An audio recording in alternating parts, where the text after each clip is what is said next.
this animal who did the attacking. Sayfullo Saipov, a 29-year-old legal permanent resident of the United States. He came in through the diversity program, as you know, and we're going to stop that. It appears that Mr. Saipov had been planning this for a number of weeks. Reports now say that he is in the hospital bed and he's gleeful about what he did. He appears to have followed almost exactly to a T the instructions that ISIS has put out in its social media channels. Send him to Gitmo. I would certainly consider that, yes. Some of the sound today as we get the criminal complaint about this terror suspect in New York. 8 people dead as a result of his actions. The president is considering some changes in policy, tweeting out today, the terrorist came into our country through what's called the diversity visa lottery program, a Chuck Schumer beauty. I want merit-based. The minority leader of the Senate responding, President Trump, instead of politicizing, dividing America, which he always seems to do at times of national tragedy, should be focusing on the real situation, anti-terrorism funding, at which he proposed cutting in his most recent budget. I'm calling on the president to immediately rescind his proposed cuts to this vital anti-terrorism funding. With that, let's bring in our panel. Steve Hayes, editor-in-chief of the Weekly Standard. Anna Palmer, senior Washington correspondent for Politico. And Molly Hemingway, senior editor at The Federalist. First, Steve, the details in this criminal complaint are pretty amazing. How much this terror suspect is gloating about the attack and how tied he is to ISIS, or at least the videos and propaganda around ISIS. Yeah, I mean, sometimes it's hard to understand just how evil the people who want to attack us are. This makes it very clear how evil they are. Look, I think what this attack makes clear as well is the United States needs to do a better job of looking carefully at who we're letting in the country. There's no question about that. Now, I didn't think a ban, the original Muslim ban as proposed by then-candidate Donald Trump, was the answer. It was very clear, and I would think there would be bipartisan support for better scrutiny of the people that we're letting in. The top recipients of the diversity visa program, as you put them up on a list here, Nepal, Egypt, Iran, the Republic of Congo, and Uzbekistan, where this guy came from, 2,378 of them, FY16 total. It seems like there may be a change in policy coming in. I don't know. I think if you actually look at where immigration policy has been on Congress and with this White House, it's not gone anywhere. If anything, there's going to do something on DACA and Dreamers probably before this actually happens. But you could see some kind of agreement maybe on this funding issue. That's going to be something that you'll see maybe coming in the next couple of weeks. Yeah. There were some channels, some Democrats pointing specifically to what they say is a dichotomy, a difference between the reaction to the Las Vegas shooting and the reaction today. Take a listen to this. I think one of the things that we don't want to do is try to create laws that won't create or stop these types of things from happening.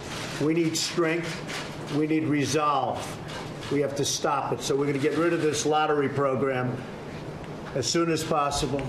In other words, you needed a day after the attack. It should be about the victims, not gun policy in one case or immigration policy in another. Yeah, there's a really good argument for not politicizing events like this, waiting for families to be notified and having some time for people to process just and mourn the lives of the people who died in these attacks.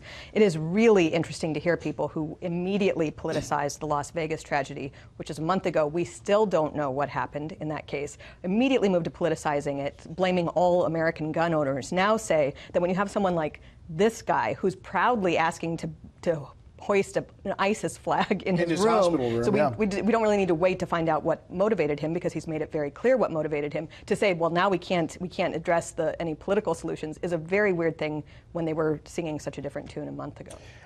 It's another big day, and didn't get a lot of coverage other places, but the release of these Osama bin Laden documents from the compound in Pakistan. Steve, you've been following this from the very beginning. We've been following it here on Fox. It's a little frustrating in that there are almost 500,000 of these documents in Arabic as we try to go through them piece by piece. What are the highlights so far that you all see? Well, I think this is important in that it tells us about the evolving threat from jihadists, and it tells us about the way that the previous administration talked about that evolving threat. And if you look back at January 19th of this year, the DNI put out a statement in which they said, we're releasing the final cache of bin Laden documents, bringing the total to 571 documents. 571. We had 470,000 documents released today. What that makes clear is the DNI, the Obama administration, was not being clear, was not being honest about what they had. The other thing in that January 19th, less than 24 hours before Barack Obama left office, in that release said that the relationship between Iran and al-Qaeda were characterized by hatred and suspicion. Well, we saw today the release of a wedding video of Hamza bin Laden, Osama bin Laden's son. That wedding video was shot in Iran.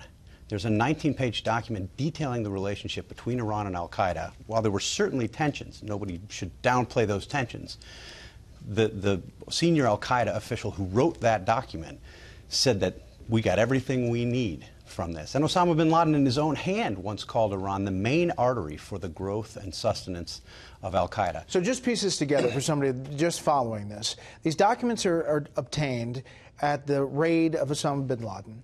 At the time, Obama administration officials said it was a treasure trove, a college library full of information. But yet we don't get them over all these years.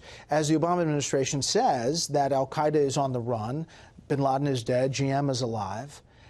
And yet now we are just going into what exactly the reach was. Well, and I would go even further. They released selective documents. They released 17 documents in May of 2012 on the one-year anniversary of the raid.